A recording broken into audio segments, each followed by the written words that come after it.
اعوذ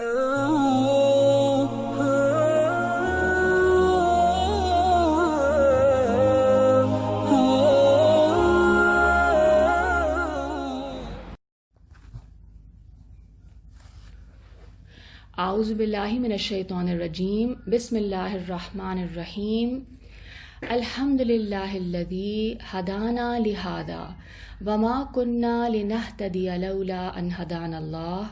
خدا کا شکر ہے جس نے ہم کو یہاں کا رستہ دکھایا، اور اگر خدا ہم کو رستہ نہ دکھاتا تو ہم رستہ نہ پا سکتے۔ اللہم ارنا الحق حقا وارزقنا اتباعہ وارنا الباطل باطلا وارزقنا اجتنابہ۔ اے اللہ، ہمیں سچ کو سچ دکھائیے اور اس کی پیروی کرنے کی توفیق عطا فرمائیے، اور اے اللہ ہمیں غلط کو غلط دکھائیے اور اس سے بچنے کی توفیق عطا فرمائیے۔ اللہم انفعنا بما علمتنا وعلمنا ما ینفعنا وزدنا علما۔ اے اللہ ہمیں فائدہ پہنچائیں اس علم سے جو ہم حاصل کریں، اور ہمیں وہ علم سکھائیں جس سے ہمیں فائدہ ہو، اور ہمیں علم میں بڑھائیں۔ آمین یا رب العالمین۔ میں سورہ لیل کی تلاوت کروں گی from the beginning to the end, and انشاءاللہ آج ہم we will continue the class where we left off last, and that was آیت 10، تو آج آیت 11 سے اینڈ تک انشاءاللہ اس کو اسٹڈی کریں گے۔ بسم اللہ الرحمن الرحیم۔ واللیل اذا یغشا، قسم ہے رات کی جب کہ وہ دن کو چھپا لے۔ والنہار اذا تجلی، اور قسم ہے دن کی جب کہ وہ روشن ہو جائے۔ وما خلق الذکر والانثی، اور قسم ہے اس ذات کی جس نے نر اور مادہ کو پیدا کیا، میل اور فیمیل کو کریٹ کیا۔ ان سعیکم لشتی، بے شک تمہاری کوششیں یعنی تمہارے اعمال مختلف ہیں۔ فاما من اعطی واتقی، سو جس نے اللہ کی راہ میں مال دیا اور اللہ سے ڈرا۔ وصدق بالحسنی، اور اچھی بات کو سچ جانا، حسنہ کو سچ جانا، اس کی تصدیق کی۔ فسنیسرہ للیسری، اس کو ہم آسان چیز کی طرف لے جائیں گے۔ واما من بخل واستغنی، اور جس نے بخل کیا اور بے پرواہی اختیار کی۔ وکذب بالحسنی، اور اچھی بات کو جھٹلایا۔ فسنیسرہ للعسری، تو اس کو ہم تکلیف کی چیز کے لیے سامان دے دیں گے۔ وما یغنی عنہ مالہ اذا تردی، اور اس کا مال اس کے کچھ کام نہ آئے گا جب وہ برباد ہو جائے گا، یعنی جہنم میں چلا جائے گا۔ ان علینا للہدی، ہمارے ذمے ہے راہ دکھا دینا۔ وَإِنَّ لَنَا لَلْآخِرَةَ وَالْأُولَى، ہمارے ہی قبضے میں ہے آخرت اور دنیا، یا ہماری ہی ملکیت ہے آخرت بھی اور دنیا بھی۔ فَأَنذَرْتُكُمْ نَارًا تَلَظَّىٰ، تو میں نے تم کو ایک بھڑکتی ہوئی آگ سے ڈرا دیا ہے۔ لَا يَصْلَاهَا إِلَّا الْأَشْقَىٰ، اس میں وہی بدبخت داخل ہوگا جس نے دین حق کو جھٹلایا۔ الذی کذب وتولی، جس نے دین حق کو جھٹلایا اور اس سے روگردانی کی یا اس سے منہ موڑا۔ وسیجنبها الاتقی، اور اس سے ایسا شخص دور رکھا جائے گا جو بڑا پرہیزگار ہے۔ الذی یؤتی مالہ یتزکی، جو اپنا مال محض اس غرض سے دیتا ہے کہ گناہوں سے پاک ہو جائے، پیوریفائی ہو جائے۔ وما لأحد عنده من نعمت تجزی، اور بجز اپنے عالی شان پروردگار کی رضا کے، یعنی اللہ کی رضا کے علاوہ اس کے ذمے کسی کا احسان نہ تھا، وہ صرف اللہ کی رضا چاہتا تھا۔ الا ابتغاء وجہ ربہ الاعلی، اس کا بدلہ اتارنا یہ اللہ کی رضا ریکوائرڈ ہے۔ ولسوف یرضی، اور یہ شخص عنقریب خوش ہو جائے گا، یعنی اللہ تعالیٰ کی جو انعام اور نعمتیں ہیں ان کے ملنے پر یہ راضی ہو جائے گا۔ تو آج انشاءاللہ ہم آیت 11 سے شروع کرتے ہیں۔ جن کے پاس قرآن پاک ہے میں دوبارہ بتا دیتی ہوں، دس از سورہ نمبر 92، سورہ اللیل، 30 سپارے کی سورہ ہے، اینڈ آیت 11 سے ہم اس کو انشاءاللہ اسٹڈی کریں گے اور اس کو سمجھنے کی کوشش کریں گے. اعوذ باللہ من الشیطان الرجیم، بسم اللہ الرحمن الرحیم. وما یغنی عنہ مالہ اذا تردی، اور جب وہ دوزخ کے گڑھے میں گرے گا تو اس کا مال اس کے کچھ کام نہ آئے گا. اس آیت میں ہم یہ دیکھتے ہیں کہ ماں کا جو ورڈ ہے، ماں از دا پروناؤن ہیئر، یہ نافیہ بھی ہو سکتا ہے یعنی فار نیگیشن، اور استفہامیہ بھی ہو سکتا ہے یعنی کہ فار انٹیروگیشن، یعنی کہ نیگیشن کے لیے بھی آ سکتا ہے یہ ماں اور کویسچننگ کے لیے بھی. اگر یہ ماں استفہامیہ یعنی انٹیروگیٹو ہے تو اس کی صورت میں اس کا مطلب ہوگا کیا فائدہ دے گا اس کا مال اس کو جب یہ کھڈے میں گرے گا. اور اگر یہ ورڈ پھر ہم نیگیشن کے لیے یوز کریں گے تو کیا، وہی جو ترجمہ ہم نے کیا کہ اس کا مال اس کے کچھ کام نہ آئے گا جب وہ دوزخ کے گڑھے میں گرے گا. تردا کا جو روٹ ورڈ ہے، تردا کا جو ورڈ یہاں یوز ہوا ہے، اس کا روٹ ورڈ ہے را دال یا، جس کا مطلب ہے اوپر سے نیچے کی طرف گرنا. اور اسی سے پھر یہ بربادی اور ہلاکت کے لیے استعمال ہوا ہے. یہاں پر یہ کہا جا رہا ہے کہ جب وہ شخص بربادی اور ہلاکت کے کھڈے میں گرے گا تو اس کا وہ مال جو اس نے اتنی محنت سے جمع کیا تھا اور سینت کے بچا کے رکھا تھا، وہ اس کے کچھ کام نہیں آئے گا اس وقت. اور قرآن پاک یہ بتاتا ہے کہ آخرت میں وہ مال کام آئے گا جس سے اس نے انفاق کیا تھا، جس سے اس نے لوگوں کی مدد کی تھی، اور جو مال اس نے صرف اپنے لیے جمع کیا، ٹھیک ہے، جو اس کی ضرورت سے کہیں زیادہ تھا، وہ آخرت میں اس کے بالکل کام نہیں آئے گا. سورہ آل عمران کی آیت 91 میں ہم دیکھتے ہیں ان الذین کفروا وماتوا وهم کفار فلن يقبل من احد ملء الارض ذهبا ولو افتدى به اولئک لهم عذاب علیم وما لهم من ناصرین. جو لوگ کافر ہوئے اور کفر ہی کی حالت میں مر گئے، وہ اگر نجات حاصل کرنی چاہیں اور بدلے میں زمین بھر کر سونا دیں تو ہرگز قبول نہ کیا جائے گا. ان لوگوں کو دکھ دینے والا عذاب ہوگا اور ان کی کوئی مدد نہیں کرے گا. آج ہم اسی سونے اور چاندی کی خاطر بہت ایفرٹ کرتے ہیں ان کو جمع کرنے کے لیے، ٹھیک ہے نا، اپنے فیوچر کے لیے. اور کچھ حد تک ٹھیک ہے، انسان سیو کرتا ہے اپنی ضروریات کے لیے، لیکن یعنی اس میں پھر اگر آپ دوسروں کا حق بالکل نہ دیں اور سب کچھ صرف اپنے لیے رکھیں اور سیلفش ہو جائیں تو پھر اس شخص کا انجام یہی ہوگا.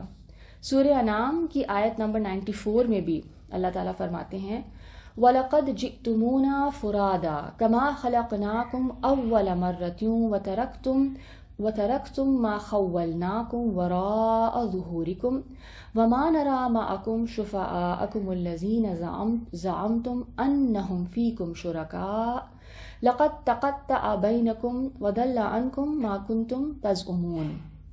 اور جیسا ہم نے تم کو پہلی دفعہ پیدا کیا تھا ایسا ہی آج اکیلے اکیلے ہمارے پاس آئے ہو. یہ قیامت کے دن کا ذکر ہے جب حساب ہو رہا ہوگا تو اللہ تعالیٰ انسان سے فرمائے گا کہ جیسے پہلی تخلیق کی تھی نا، اکیلے ہی پیدا ہوئے تھے، آج بھی تم اکیلے اکیلے میرے پاس آئے ہو، اور جو مال اور متاع ہم نے تمہیں عطا فرمایا تھا وہ سب کچھ اپنی پیٹھ پیچھے چھوڑ آئے ہو. اور ہم تمہارے ساتھ تمہارے سفارشیوں کو بھی نہیں دیکھتے جن کے بارے میں تم خیال کرتے تھے کہ وہ تمہارے شفیع ہوں گے، تمہارے مددگار ہوں گے، شفاعت کریں گے تمہارے، اور شریک ہیں. آج تمہارے آپس کے سب تعلقات منقطع ہو گئے، کٹ گئے، اور جو دعوے تم کیا کرتے تھے سب جاتے رہے. یعنی جو چیزیں تمہیں اپنی سیکیورٹی اور اپنا یعنی جن چیزوں پہ تمہیں بہت کانفیڈنس تھا کہ یہ چیزیں تمہیں کام آئیں گی، آج تو وہ کچھ بھی نظر نہیں آتا. سورہ مریم کی آیت نمبر 80 میں اللہ تعالیٰ فرماتے ہیں وَنَرِثُهُ مَا يَقُولُ وَيَأْتِينَا فَرْدًا. اور جو چیزیں یہ بتاتا ہے، یعنی جو کچھ انسان بتاتا ہے نا کہ یہ میرا ہے، یہ بھی میرا ہے، یہ میرا ہے، اللہ تعالیٰ کہہ رہے ہیں ان کے ہم وارث ہوں گے. اللہ سبحانہ و تعالیٰ از دی الٹیمیٹ وارث. اللہ تعالیٰ ان سب چیزوں کے مالک بھی ہیں اور وارث بھی ہیں. ہمیں تو چند دنوں کے لیے وہ چیزیں عطا کی گئی ہیں اور ہم کیا سمجھتے ہیں کہ یہ چیزیں ہم ہمیشہ سے ہمارے پاس رہیں گی یا ہم ہمیشہ ان کے مالک رہیں گے. اللہ تعالیٰ فرما رہے ہیں ان کے ہم وارث ہوں گے اور یہ اکیلا ہمارے سامنے پیش ہوگا. اب ہم یہ دیکھتے ہیں کہ یہاں پہ جو پچھلی آیتیں ہم نے اسٹڈی کی تھیں ان میں ہم نے دیکھا کہ اللہ تعالیٰ نے 4 اپوزٹ چیزوں کی قسم کھائی. ٹھیک ہے, کن کن چیزوں کی قسم کھائی تھی؟ ٹھیک ہے, رات کی جب وہ ڈھانپ لے, دن کی جب وہ روشن ہو, نر اور مادہ کی. اب یہ سب چیزیں آپس میں متضاد ہیں, اپوزٹ ہیں. ان اپوزٹ چیزوں کی قسم کھا کر اللہ تعالیٰ نے کیا فرمایا تھا, یا جواب قسم کیا تھا؟ کس بات کو اسٹیبلش کرنا تھا کہ انسانوں کی جو کوشش ہے یا کوششیں ہیں اور جو اعمال ہیں وہ مختلف ہوتے ہیں, لہٰذا ان کے جو ریزلٹس ہوں گے, ان کے جو نتائج ہیں, ان کا مختلف ہونا عدل اور انصاف کا تقاضا ہے. یعنی ایک شخص محنت کرے اور دوسرا شخص محنت نہ کرے, تو یہ کیسے انصاف ہو سکتا ہے کہ جو محنت کرے اس کو اس کا کوئی پھل نہ ملے, اور جو بالکل محنت نہ کرے اس کو بہت ریوارڈز ملے. دنیا میں تو خیر ایسا ہو سکتا ہے, لیکن آخرت میں ایسا نہیں ہوگا. تو یہاں یہ بتایا جا رہا ہے کہ 2 مختلف رویے, 2 اپوزٹ ایٹیٹیوڈس ان لائف, ان کے 2 مختلف انجام, 2 ڈفرینٹ ریزلٹس. ٹھیک ہے, 2 مختلف رویے اور 2 مختلف انجام. اس عدل اور انصاف کے لیے ایک ایسے دن کا ہونا بھی ہمارے لیے ایک لاجیکل اس کا ایک تقاضا ہے. انسان کی عقل یہ ڈیمانڈ کرتی ہے کہ یہ ہونا چاہیے کہ ایک شخص نے اتنی محنت کی یا اتنی کیئرفلی زندگی گزاری اور اللہ کو راضی کرنے کی کوشش کرتا رہا, تو پھر یہ انفیئر بات ہے کہ اس کو اس کا پورا بدلہ نہ ملے. یا ایک شخص نے انتہائی یعنی بدکاری کی زندگی گزاری, ظلم ڈھائے لوگوں پہ, اور اس کو اس کا کوئی بدلہ نہ ملے اور وہ عیاشی کرتا پھرے. تو یہ انسان کی عقل کا بھی تقاضا ہے کہ ہر شخص کو اس کے کیے کا پورا بدلہ ملنا چاہیے. اب اس کے بعد ہم دیکھتے ہیں کہ 2 متضاد رویوں کی ذہنیتوں کی مثال دی گئی. ایک جیسے میں نے کہا انفاق کرنے والا, خرچ کرنے والا, لوگوں کے ساتھ شیئر کرنے والا, اور دوسرا کنجوس, بخل کرنے والا. اب ان 2 اپوزٹ یا متضاد ذہنیتوں کے ذکر کے بعد پھر کیا بتایا جا رہا ہے؟ اب اگلی آیت میں اللہ تعالیٰ فرما رہے ہیں کہ ہدایت اور جو رہنمائی ہے اس کی ذمہ داری کس کی ہے؟ اس کی ذمہ داری اسی کی ہے جس نے کریٹ کیا ہے, جس نے ہمیں پیدا کیا, اس دنیا میں بھیجا. وہی ہمیں بتائے گا کہ ہم سے کیا ریکوائرڈ ہے, کہ اللہ تعالیٰ ہم سے کیا چاہتے ہیں, ہمارا خالق اور مالک ہم سے کیا چاہتا ہے. تو اس حوالے سے جو گائیڈنس ہے وہ اللہ تعالیٰ نے کہا ہے کہ وہ میرے ذمے ہے, وہ میں دوں گا گائیڈنس. اب ہم یہ دیکھتے ہیں کہ یہ جو گائیڈنس ہے انسان کی جو ریکوائرڈ ہے اس کو زندگی گزارنے کے لیے, اس میں 2 مین ٹائپس ہیں, 2 بنیادی اقسام ہیں. ٹھیک ہے, ایک ہے ہدایت تکوینی, which is called basically the natural laws, یعنی کہ انسان کو بھوک لگتی ہے تو وہ کھانا کھائے گا.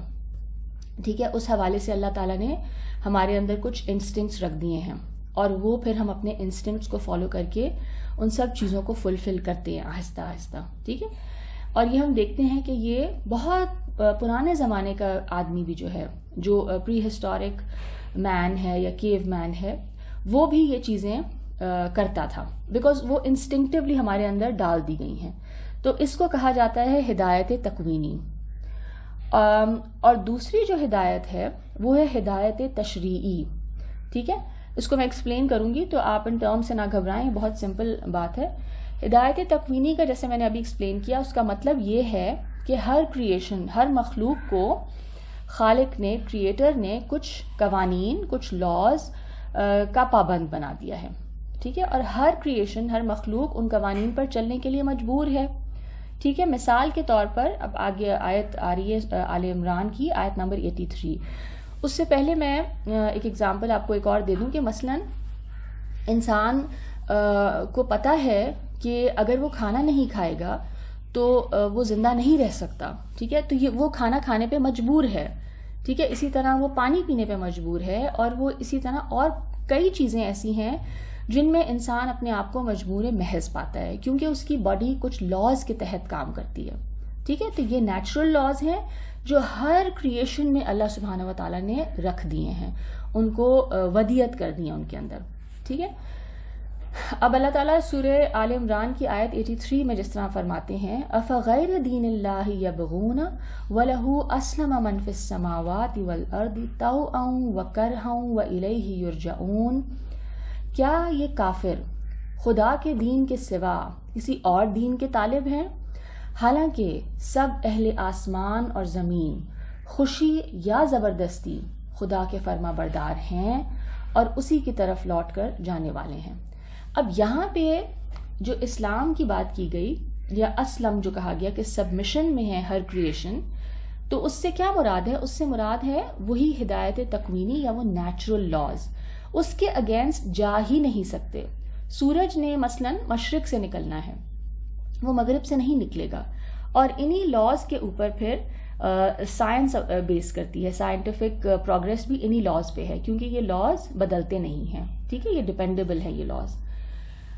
سورہ فصلت کی آیت نمبر 11 ثم استوى الى السماء وهي دخان فقال لها وللارض ائتيا طوعا او كرها قالتا اتينا طائعين، پھر آسمان کی طرف متوجہ ہوا، یعنی اللہ سبحانہ و تعالی جب کریٹ کر رہے تھے تو آسمان کی طرف متوجہ ہوئے اور وہ دھواں تھا، تو اس نے اس سے کہا، یعنی اللہ نے آسمان سے کہا جب وہ دھواں تھا، اور زمین سے فرمایا کہ دونوں آؤ، خواہ خوشی سے خواہ نہ خوشی سے۔ انہوں نے کہا کہ ہم خوشی سے آتے ہیں، یعنی ان تمام کریشن کو، آسمان، زمین، یہ ساری سولر سسٹم، گیلیکسیز، یعنی ان سب چیزوں کو کچھ قوانین کے اندر باؤنڈ کر دیا، اور وہ انہی قوانین کے تحت وہ سب چیزیں چل رہی ہیں۔ یہ ہے وہ ہدایت تکوینی جس کی طرف سورہ طٰہٰ کی آیت نمبر 50 میں ان الفاظ میں ارشاد کیا گیا ہے، جہاں پہ حضرت موسیٰ علیہ السلام کا فرعون سے ڈائلاگ ہو رہا ہوتا ہے، اور وہ فرعون حضرت موسیٰ علیہ السلام سے پوچھتا ہے کہ کیسا ہے تمہارا یہ رب جس کے بارے میں تم بات کرتے ہو؟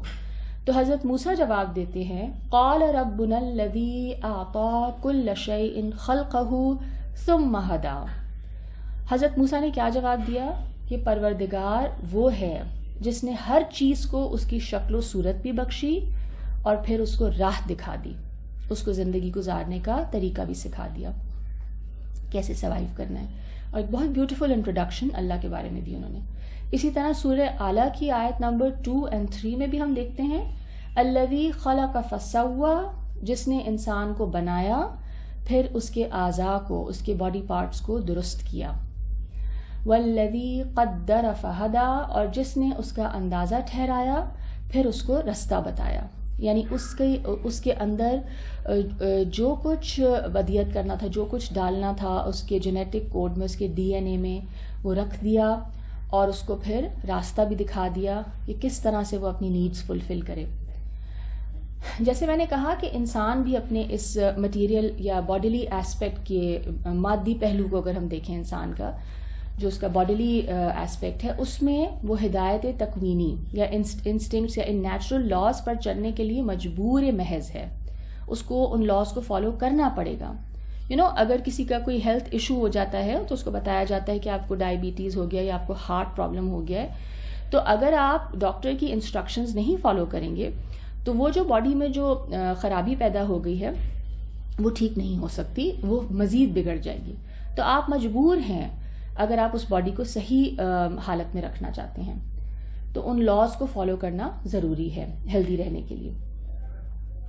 لیکن انسان چونکہ ہم دیکھتے ہیں کہ صرف اس کی باڈی نہیں ہے، اس کا مادی وجود نہیں ہے، بلکہ اس کے اندر عقل ہے، اس کے اندر شعور ہے، سیلف اویئرنیس ہے، اور روح خداوندی ہے، اس لیے اسے ایک اور ہدایت اور رہنمائی کی بھی ضرورت ہے، ٹھیک ہے۔ اس کا جو انٹلیکٹ ہے وہ اس کے اندر سوالات پیدا ہوتے ہیں، اس تھنکنگ بینگ کے اندر، اس انسان کے اندر، کہ زندگی کے حوالے سے کہ اس زندگی کا مقصد کیا ہے، مجھے اگر کوئی میرا مالک ہے یا کوئی خالق ہے تو کون ہے، اور اس نے مجھے کیوں پیدا کیا ہے، میرا مقصد کیا ہے اس دنیا میں آنے کا۔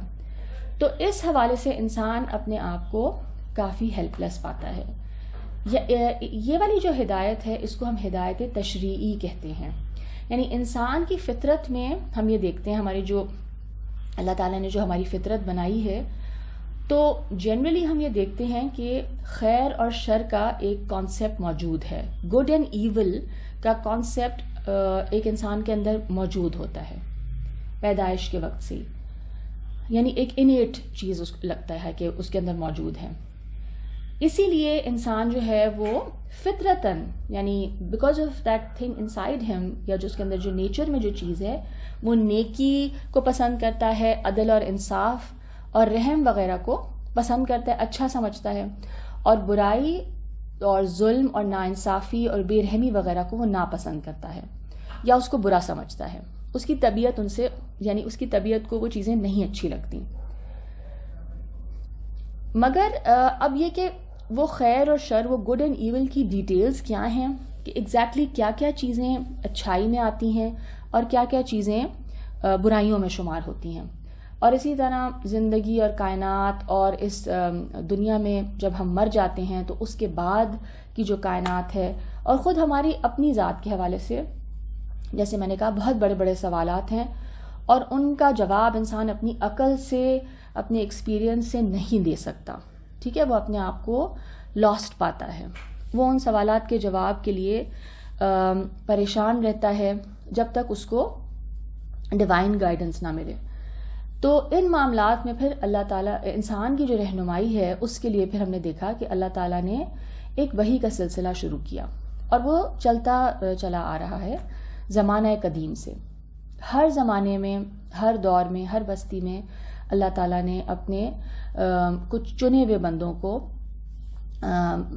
مطلب یعنی اس کام کے لیے خاص کر لیا کہ ان پہ اپنے پیغامات بھیجے، کہ لوگوں کو، انسانوں کو بتایا جائے کہ ان کا رب کون ہے اور ان کا دنیا میں آنے کا مقصد کیا ہے.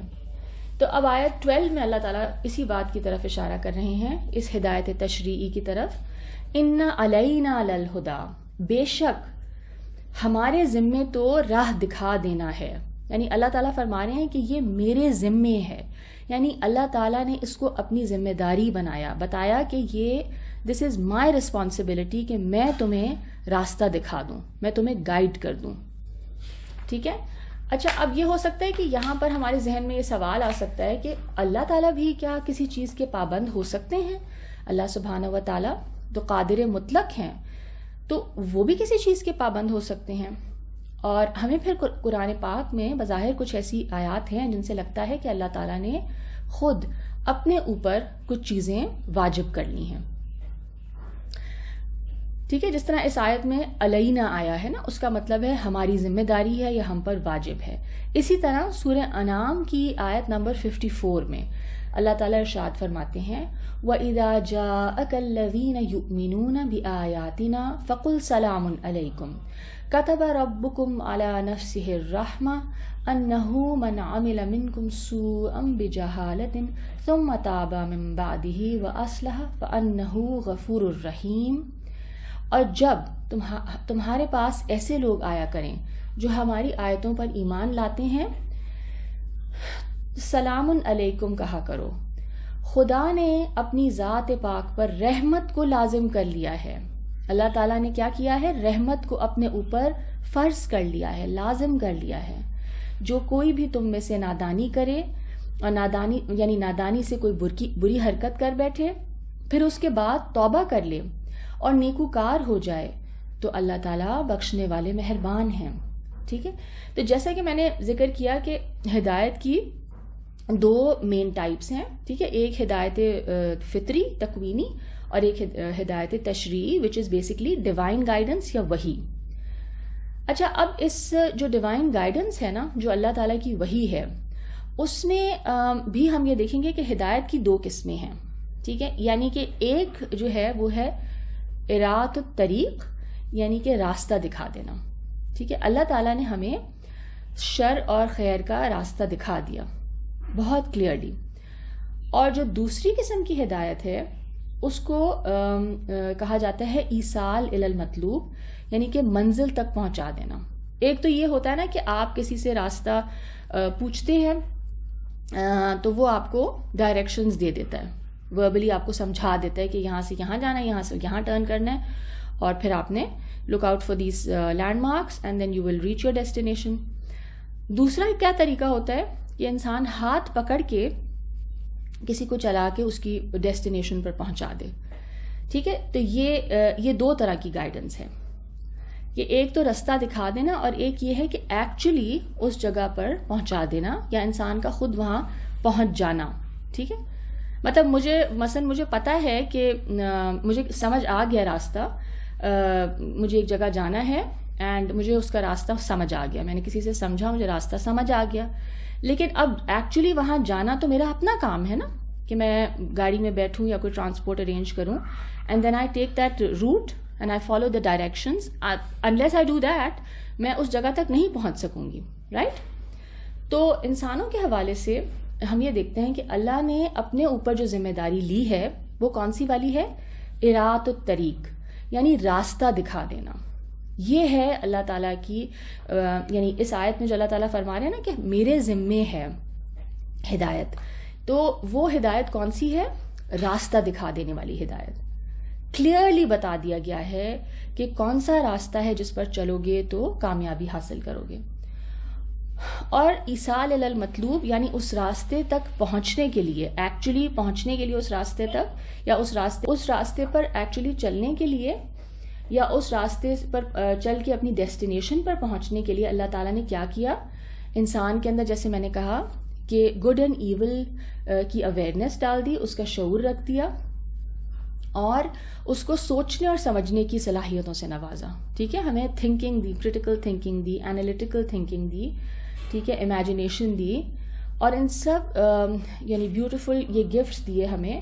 اور پھر انبیاء کرام بھی بھیج دیے, اور ان کے ساتھ, ان انبیاء کرام کے ساتھ ہدایت اور گمراہی کے راستے کو مزید واضح کر دیا. بالکل دو ٹوک بتا دیا کہ کون سا راستہ تمہیں کامیابی کی طرف لے کر جائے گا, آخرت کی کامیابی, اور کون سا راستہ تمہیں آخرت کی ناکامی کی طرف لے کر جائے گا. اب اس کے بعد اس راستے کو اڈاپٹ کرنا, اس راستے پر چلنا یا نہ چلنا, اس کا مکمل اختیار انسان کو دے دیا گیا. یعنی ناؤ انسان کو راستہ دکھا دینے کے بعد اب اللہ تعالیٰ اس راستے پہ آپ کو زبردستی نہیں چلائیں گے, یعنی ہاتھ پکڑ کر کھینچ کر زبردستی اس راستے پہ نہیں چلائیں گے. راستہ دکھانے کے بعد عقل دے دی, شعور دے دیا, سب کچھ سمجھا دیا, اور اس کے بعد اب کیا کرنا ہے؟ اب چلنا آپ نے خود ہے. It is going to be your choice کہ وچ پاتھ یو چوز. ٹھیک ہے, مثلاً ہم دیکھتے ہیں سورہ شورا کی آیت نمبر 52. وَكَذَلِكَ أَوْحَيْنَا إِلَيْكَ رُوحًا مِّنْ أَمْرِنَا مَا كُنْتَ تَدْرِي مَا الْكِتَابُ وَلَا الْإِيمَانُ وَلَكِنْ جَعَلْنَاهُ نُورًا نَهْدِي بِهِ مَن نَّشَاءُ مِنْ عِبَادِنَا وَإِنَّكَ لَتَهْدِي إِلَىٰ صِرَاطٍ مُّسْتَقِيمٍ. اور اسی طرح ہم نے اپنے حکم سے تمہاری طرف روح القدس, ٹھیک ہے, یعنی جبرائیل علیہ السلام کے ذریعے سے قرآن پاک بھیجا ہے. تم نہ تو کتاب کو جانتے تھے. یہ کس کو کہا جا رہا ہے؟ رسول اللہ صلی اللہ علیہ وسلم کو. اللہ تعالیٰ فرما رہے ہیں کہ ہم نے تمہیں حضرت جبریل علیہ السلام کے ذریعے سے قرآن بھیجا ہے. اس سے پہلے تو نہ تم کتاب کو جانتے تھے نہ ایمان کو جانتے تھے, لیکن ہم نے اس کو نور بنایا ہے کہ اس سے ہم اپنے بندوں میں سے جس کو چاہتے ہیں ہدایت کرتے ہیں. دس از اے گائیڈنگ لائٹ, اور جو چاہے اس سے ہدایت لے لے.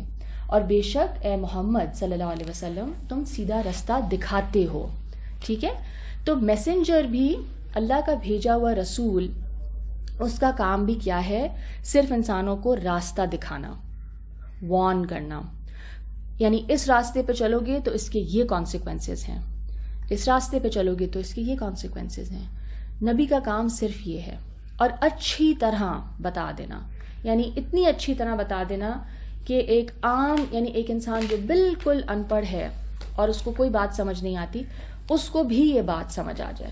ہر انسان کو اس کی زندگی کا مقصد جو ہے سمجھا دیا جائے. یہ ہے نبی کا کام. اب اس راستے پہ چلنا, جیسے میں نے کہا, وہ انسان کی اپنی چوائس پہ چھوڑ دیا گیا. وہاں پہ انسان کی پھر فری ول ہے کہ وہ کون سا راستہ چوز کرتا ہے. سورہ قصص کی آیت نمبر 56. اِنَّكَ لَا تَهْدِي مَنْ أَحْبَبْتَ وَلَكِنَّ اللَّهَ يَهْدِي مَن يَشَاءُ وَهُوَ أَعْلَمُ بِالْمُهْتَدِينَ. اے محمد صلی اللہ علیہ وسلم تم جس کو دوست رکھتے ہو اسے ہدایت نہیں کر سکتے، یعنی تم زبردستی اس کو اس راستے پہ نہیں چلا سکتے، no matter how much you love that person, بلکہ خدا ہی جس کو چاہتا ہے ہدایت کرتا ہے اور وہ ہدایت پانے والوں کو خوب جانتا ہے۔ یعنی خدا کیا اس کا کیا مطلب ہے کہ خدا ہی جس کو چاہتا ہے ہدایت کرتا ہے؟ تو اس سے تو ایسے لگتا ہے کہ انسان مطلب کہ زبردستی اللہ تعالیٰ جس کو دے دیں ہدایت اس کو دے دیں، جس کو نہ دیں اس کو نہ دیں۔ یہاں پہ یہ نہیں کہا جا رہا، یہاں پہ اللہ تعالیٰ یہ فرما رہے ہیں کہ لاز جو ہے نا وہ اللہ کے بنائے ہوئے ہیں، یعنی اللہ نے وہ لاز بنائے ہیں کہ یہ والے جو رویے ہیں وہ تمہیں جنت کی طرف لے جائیں گے، generosity, being sensitive to others needs, ٹھیک ہے، being helpful, rising above yourself, اپنی سیلفش نیڈ سے اوپر اٹھنا، دوسروں کا سوچنا۔ تو یہ وہ ایٹیٹیوڈز ہیں جو آپ کو کامیابی کی طرف لے کر جائیں گے، اور دوسرے کون سے جو نیگیٹو ٹریٹس ہیں جو آپ کو ناکامی کی طرف لے کر جائیں گی، مثلاً بخل ہے، کنجوسی ہے، سیلفشنس ہے، گریڈ ہے، ایٹسیٹرا ایٹسیٹرا۔ تو یہ اگر آپ یہ راستہ چوز کریں گے تو یہ اللہ کا بتایا ہوا راستہ ہے اور اللہ نے یہ لاز بنائے ہیں، تو پھر اللہ تعالیٰ جانتا ہے نا کہ کون صحیح راستے پہ چل پڑا ہے اور اللہ ہی کی مرضی سے ہوگا، ٹھیک ہے، یعنی اللہ نے ڈیسائیڈ کیا ہے نا، the criterion for a person going into jannat and a person not making it to jannat. تو یہاں پہ یہ مراد ہے۔ رسول اللہ صلی اللہ علیہ وسلم زبردستی کسی کو اس راستے پر نہیں چلا سکتے، یعنی اللہ کا رسول بھی یہ نہیں کر سکتا۔ انسانوں نے اپنی مرضی سے، ٹھیک ہے، اپنی فری ول کو ایکسرسائز کرتے ہوئے اس راستے کو چوز کرنا ہے۔ سورہ بقرہ کی آیت نمبر 272، لیس علیک ھداھم ولکن اللہ یہدی من یشاء وما تنفقوا من خیر فلانفسکم وما تنفقون الا ابتغاء وجہ اللہ وما تنفقوا من خیر یوفی الیکم وانتم لا تظلمون۔ اے محمد صلی اللہ علیہ وسلم تم ان لوگوں کی ہدایت کے ذمہ دار نہیں ہو، بلکہ خدا ہی جس کو چاہتا ہے ہدایت بخشتا ہے، ٹھیک ہے۔ یعنی انسان جب ڈیسائیڈ کر لیتا ہے کہ وہ اس راستے پہ چلے گا، تو جیسے ہم نے پچھلی آیت میں پڑھا تھا، وہ راستہ اللہ تعالیٰ اس کے لیے آسان کرتے جائیں گے، ٹھیک ہے۔ یہ ایک پروسیس ہے، یعنی یہ فیسیلیٹیشن کا ایک اللہ تعالیٰ نے فیسیلیٹیشن ہمارے لیے رکھی ہے کہ جو بھی راستہ ہم چوز کریں گے وہ راستہ ہمارے لیے اللہ آسان کرتے چلے جائیں گے، ٹھیک ہے۔ تو محمد صلی اللہ علیہ وسلم کی ذمہ داری نہیں ہے لوگوں کو ہدایت دینا یا ہدایت کے راستے پہ چلانا، بلکہ خدا ہی جس کو چاہتا ہے ہدایت بخشتا ہے۔ اور مومنوں، تم جو مال خرچ کرو گے تو اس کا فائدہ تم ہی کو ہے، اور تم جو خرچ کرو گے خدا کی خوشنودی کے لیے کرو گے، اور جو مال تم خرچ کرو گے وہ تمہیں پورا پورا دے دیا جائے گا، یعنی اس کا بدلہ، اور تمہارا کچھ نقصان نہیں کیا جائے گا، ٹھیک ہے۔ تو یہاں پہ کون سی ہدایت کی بات ہو رہی ہے؟ اس منزل تک پہنچ جانا۔ سورہ کہف کی آیت نمبر 29، وَقُلِ الْحَقُّ مِن رَبِّكُمْ فَمَن شَاءَ فَلْيُؤْمِن وَمَن شَاءَ فَلْيَكْفُرْ إِنَّا أَعْتَدْنَا لِلظَّالِمِينَ نَارًا أَحَاطَ بِهِمْ سُرَادِقُهَا وَإِن يَسْتَغِيثُوا يُغَاثُوا بِمَاءٍ كَالْمُهْلِ يَشْوِي الْوُجُوهَ بِئْسَ الشَّرَابُ وَسَاءَتْ مُرْتَفَقًا۔ اور کہہ دو کہ لوگو، یہ قرآن تمہارے پروردگار کی طرف سے برحق ہے، تو جو چاہے ایمان لائے اور جو چاہے کافر رہے، ہم نے ظالموں کے لیے دوزخ کی آگ تیار کر رکھی ہے، ٹھیک ہے۔ یہ قرآن اللہ کی طرف سے گائیڈنس ہے، یہ الٹیمیٹ ریالٹی کے بارے میں اس میں ساری معلومات ہیں، گائیڈنس کے حوالے سے تمام معلومات ہیں۔ اب جو انسان چاہے ایمان لے آئے اور عمل کر لے، اور جو چاہے انکار کر دے، ٹھیک ہے، یہ انسان کے اوپر چھوڑ دیا گیا۔ اور پھر کانسیکوینسز بتا دیے گئے، آپ کی چوائسز کے کانسیکوینسز ہوں گے۔ ہم نے ظالموں کے لیے دوزخ کی آگ تیار کر رکھی ہے جس کی قناتیں ان کو گھیر رہی ہوں گی، اور اگر فریاد کریں گے تو ایسے کھولتے ہوئے پانی سے ان کی داد رسی کی جائے گی جو پگھلے ہوئے تانبے کی طرح گرم ہوگا اور جو منہوں کو بھون ڈالے گا۔ ان کا پینے کا پانی بھی برا اور آرام گاہ بھی بری، یعنی اتنا برا انجام بتایا گیا ان ڈینائرز کے لیے، ٹھیک ہے۔ تو یہ پھر چوائس انسان کے اوپر چھوڑ دی گئی کہ دیکھو یہ دو راستے ہیں، ایک کا انجام اتنی اچھی زندگی ہے اور دوسرے کا انجام انتہائی دردناک اور ایک بہت بری زندگی ہے جو کہ تمہیں فیس کرنی پڑے گی. اب یہ تمہاری چوائس ہے کہ تم کون سا رستہ چوز کرتے ہو. ٹھیک ہے, رستہ دکھا دیا خدا نے. اسی طرح بہت سارے اگزامپلس ہیں, ایک دو اور دیکھ لیتے ہیں. سورہ دہر کی آیت نمبر 3, انا ہدیناہ السبیل اما شاکرا و اما کفورا. اور یعنی اللہ تعالیٰ فرما رہے ہیں کہ انسان کو اسے رستہ بھی دکھا دیا. ٹھیک ہے, انسان کو رستہ دکھا دیا. اب وہ خواہ شکر گزار ہو خواہ ناشکرا ہو, چاہے تو وہ اوبے کرے, اس راستے پہ چل پڑے, چاہے تو نہ کرے. ٹھیک ہے, یہاں شکر گزاری اور ناشکری اس معنوں میں ہے, یعنی رستہ دکھا دیا, واضح کر دیا. سورہ مزمل کی آیت 19, اِنَّا هَٰذِهِ تَذْكِرَةٌ فَمَن شَاءَ اتَّخَذَ إِلَىٰ رَبِّهِ سَبِيلًا. یہ قرآن تو نصیحت ہے. ٹھیک ہے, اٹس اے ریمائنڈر. سو جو چاہے اپنے پروردگار تک پہنچنے کا رستہ اختیار کر لے, بالکل مشکل نہیں ہے. جو بھی یہ چاہتا ہے کرنا وہ یہ کر سکتا ہے, بالکل مشکل نہیں ہے, فیسیلیٹیشن بھی ہے. پہلی دفعہ کریں گے مشکل ہوگی, جیسے میں نے کہا پہلی دفعہ انسان جب اپنا محنت سے کمایا ہوا مال فار ایگزامپل کسی اور پہ خرچ کرتا ہے, شیئر کرتا ہے, it might pinch, it might be difficult. The next time is easier and the next time is easier and it becomes like second nature to you. یعنی وہ کام جب آپ جتنا زیادہ کرتے جاتے ہیں وہ کام آپ کا یعنی طبیعت ثانوی بن جاتی ہے, آپ کا سیکنڈ نیچر بن جاتا ہے, بلکہ آپ اس کام کو انجوائے کرنے لگتے ہیں, آپ کو اس کام سے خوشی ملنے لگتی ہے. ٹھیک ہے, اسی طرح سورہ مدثر کی آیت 55, فمن شاء ذکرہ, تو جو چاہے اسے یاد رکھے, جو چاہے اس رستے کو, اس نصیحت کو یاد رکھے.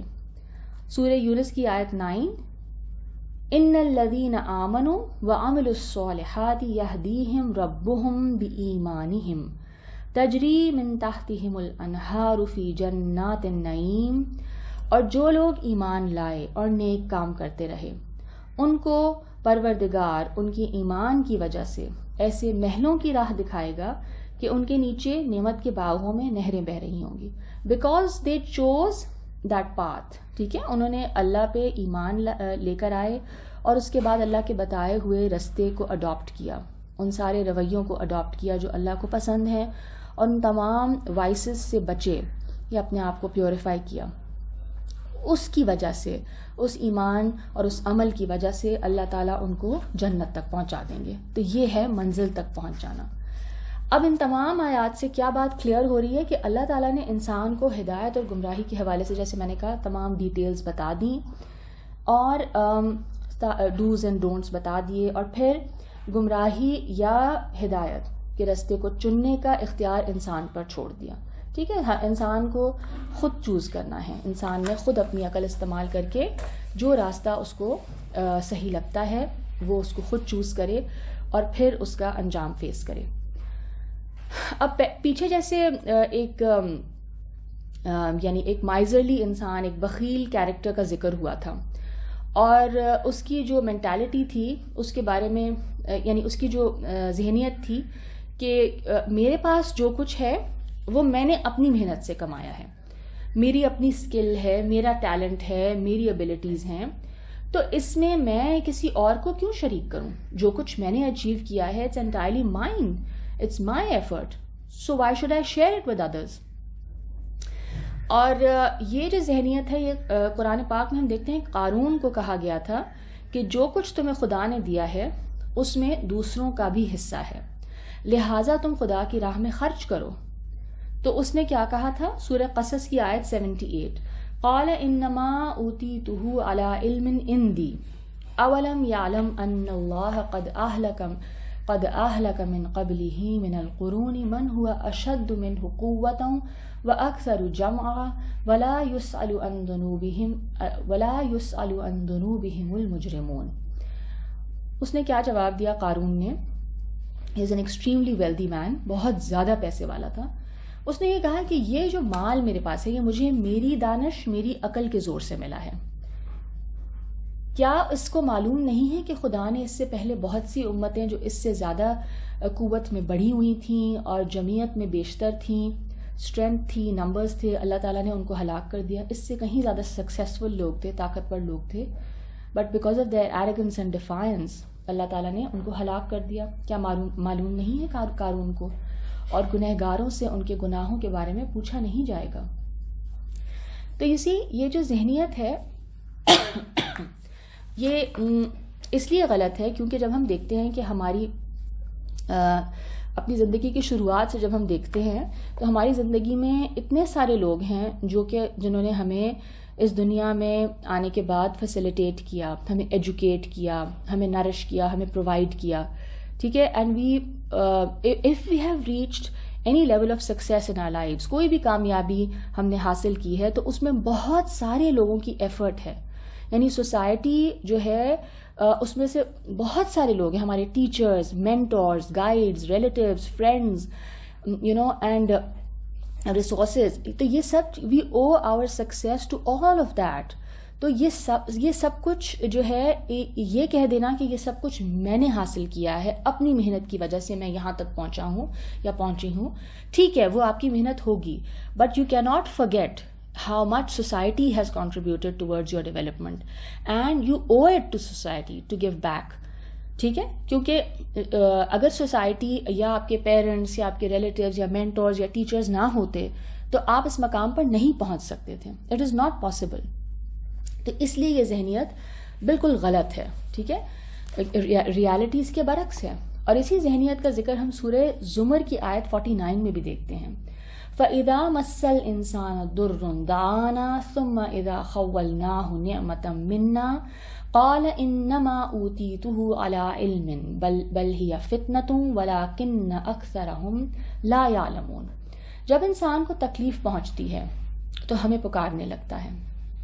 یعنی انسان جب تکلیف کی حالت میں ہوتا ہے اور شدید تکلیف میں اللہ ہی یاد آتا ہے. ٹھیک ہے. پھر جب ہم اس کو اپنی طرف سے نعمت بخشتے ہیں، یعنی کوئی اچھی چیز جب اس کو ملتی ہے، کوئی سکسیس ملتا ہے یا کوئی نعمت ملتی ہے، تو کیا کہتا ہے؟ یہ تو مجھے میرے علم اور دانش کے سبب ملا ہے. ٹھیک ہے. یہ تو میں ڈیزرو کرتا تھا، یہ تو مجھے ملنا چاہیے تھا. نہیں، بلکہ وہ آزمائش ہے، مگر ان میں سے اکثر نہیں جانتے. ٹھیک ہے. اچھی چیز کا ملنا بھی آزمائش ہے اور تکلیف کا آنا بھی آزمائش ہے، اور انسان یہ بات نہیں سمجھتا. ٹھیک ہے. تو اللہ تعالیٰ کیا بتا رہے ہیں کہ انسان کا رویہ اس وقت ایسا نہیں ہونا چاہیے کہ یہ تو مجھے اپنے علم کی وجہ سے ملا ہے. اس کو ان سب چیزوں کو، ان سب فیکٹرز کو یاد رکھنا چاہیے، ان سارے انسانوں کو، اور خاص طور پہ اللہ سبحانہ و تعالیٰ جو مسبب الاسباب ہے، جس نے وہ سارے اسباب، وہ سارے فیکٹرز آپ کے لیے پرووائڈ کیے اور ان سب چیزوں کو ٹھیک کر دیا کہ ایک شخص ایک سرٹن مقام تک پہنچ سکے. ٹھیک ہے. تو اصل جو ہستی ہے اس کو کریڈٹ دینا بہت ضروری ہے. ہر بخیل، ہر کنجوس، صاحب حیثیت شخص کی یہی ذہنیت ہوتی ہے. ٹھیک ہے. کیوں وہ کیا کہتا ہے؟ میں نے کمایا ہے، میری محنت سے ہے، تو میں کیوں شیئر کروں؟ ٹھیک ہے. تو یہ ایک مینٹالٹی ہوتی ہے. اگلی آیت میں اللہ تعالیٰ نے ایسے لوگوں کو بتایا ہے کہ دنیا اور آخرت دونوں کی جو اونرشپ ہے، جو ملکیت ہے، وہ اصل میں خدا ہی کی ہے. ہمیں تو ٹیمپریریلی یہ چیزیں دی گئی ہیں، بہت تھوڑے عرصے کے لیے. کتنے سال ہم اس دنیا میں رہیں گے؟ جو کچھ ہمیں دیا گیا ہے وہ بہت ٹیمپرری ہے. وہ ہماری جو ملکیت ہے یا اونرشپ ہے، ٹیمپرری ہے. جب ہم یہ چیزیں اس دنیا میں چھوڑ جائیں گے، جب ہماری ڈیتھ ہو جائے گی، تو پھر یہ چیزیں کسی اور کو مل جائیں گی، کوئی اور استعمال کر رہا ہوگا ان چیزوں کو. ٹھیک ہے. اور یہ سلسلہ چلتا رہتا ہے، یہ چلتا آ رہا ہے. تو اللہ تعالیٰ فرماتے ہیں آیت 13 آنورڈز، وَإِنَّ لَنَا لَلْآخِرَةَ وَالْأُولَىٰ، اور آخرت اور دنیا ہماری ہی ملکیت ہے. یعنی جو کچھ اس دنیا میں ہے، یہ پوری مادی دنیا، دس انٹائر، یعنی فزیکل ورلڈ، انسان کا فزیکل بینگ، اس کا مادی وجود، اس کی صلاحیتیں، اور ان صلاحیتوں کے بلبوتے پر اس کو جو حاصل ہونے والی کامیابیاں ہیں، سکسیسز ہیں، سب کچھ خدا ہی کی دین اور عطا ہے. فَأَنذَرْتُكُمْ نَارًا تَلَظَّىٰ، سو میں نے تم کو بھڑکتی ہوئی آگ سے متنبع کر دیا، وارن کر دیا. قرآن پاک میں عام طور پر منکرین ہیں جو ڈینائی کرتے ہیں، یا مکذبین جن کو کہا گیا ہے، جو جھٹلاتے ہیں اللہ کی آیات کو، اور جو برے اخلاقی صفات کے حامل لوگ ہیں، یعنی جن کے اندر یہ وائسز ہیں، ان کے لیے ہم دیکھتے ہیں کہ آگ یا جہنم کے عذاب کا ذکر آتا ہے. ٹھیک ہے, اور اس میں بہت ویوڈ ڈسکرپشنز ہیں کہ وہ آگ جلائے گی اور وہ تکلیف دے گی اور وہ چیخیں گے اور چلائیں گے, اینڈ اتنی زیادہ ویوڈ ڈسکرپشنز ہیں کہ وہ کافی ڈر لگتا ہے وہ سب پڑھ کے. تو بیسکلی یہ سب کچھ بتانا, اس طریقے سے ان سب چیزوں کو بیان کرنا ایک انتہائی شدید تکلیف اور کرب کا اظہار ہے. یعنی کہ جس سے وہ الٹیمیٹلی جو اس کو نتائج ملیں گے اپنے اعمال کے, اس دن اس کو یہ سب چیزیں فیس کرنی پڑیں گی, یہ پین اور یہ سفرنگ. اب دنیا میں کیونکہ ہم نے ایک جو چیز وٹنس کی ہے جو شدید تکلیف کا باعث بن سکتی ہے, وہ کیا ہے؟ آگ سے جلنا. تو اسی لیے قرآن پاک نے اس تکلیف کو جو ہے نا آگ سے تعبیر کر دیا ہے. ٹھیک ہے, یعنی یہ غیب کی دنیا ہے نا, جنت اور جہنم, اٹس ان سین. تو اب وہ ہمیں سین چیزوں کی مثالوں سے اللہ تعالیٰ نے سمجھایا ہے کہ وہ تکلیف کیا ہو سکتی ہے. یعنی کیونکہ کچھ علماء کا یہ اوپینین ہے کہ وہ فزیکل پین نہیں ہوگی, وہ مینٹل ہوگی, وہ سفرنگ مینٹل بھی ہو سکتی ہے. بہرحال وہ واللہ عالم, وہ اللہ ہی جانتا ہے کہ وہ کیا ہوگا, بٹ اس کو ڈسکرائب اس طرح کیا گیا through the things, through the tangible things, through the things that we have seen and observed. تو اس سے پھر آبویسلی انسان کو یہ بتانا مقصود تھا, یعنی ری انفورس کرنا اچھا بیہیویئر اور برا جو بیہیویئر ہے اس سے انسان کو یعنی ڈرا دینا یا اس کے کانسیکوینسز سے اس کو اس چیز سے نفرت دلانا کہ یہ کام اتنا برا ہے, اتنا برا ہے, اس کا نتیجہ یہ ہے, اتنا برا انجام ہے اس کا. تو اللہ تعالیٰ نے بالکل واضح طور پر انسانوں کی رہنمائی کر دی, اور کامیابی اور ناکامی کے اصولوں کے حوالے سے, جیسے میں نے کہا گڈ اینڈ ایول کے حوالے سے, اور پیچھے جو دو مینٹالٹیز تھیں جن کا ذکر کیا گیا کہ ان کا انجام بھی بیان کر دیا.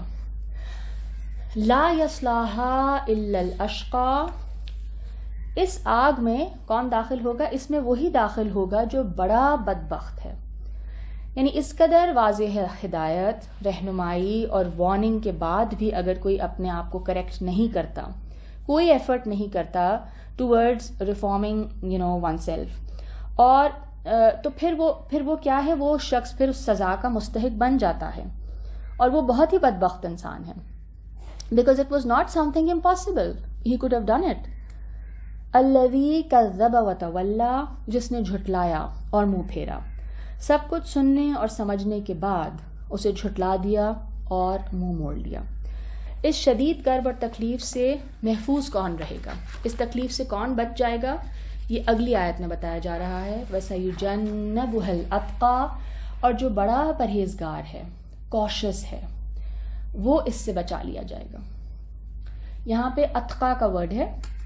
اتقا کا جو ورڈ ہے وہ بیسکلی تقوی ہے. یہ لفظ جو قرآن پاک میں ایک ٹرم ہے, ایک اصطلاح ہے جو بہت دفعہ استعمال ہوئی ہے. اس کا جو 3 لیٹر روٹ ورڈ ہے وہ ہے واو قاف یا, اور اس کا مطلب ہے, اس کا جو لنگوسٹک یا لٹرل میننگ ہے وہ کیا ہے؟ بچنا اور نگہداشت کرنا, یعنی کیئر کرنا.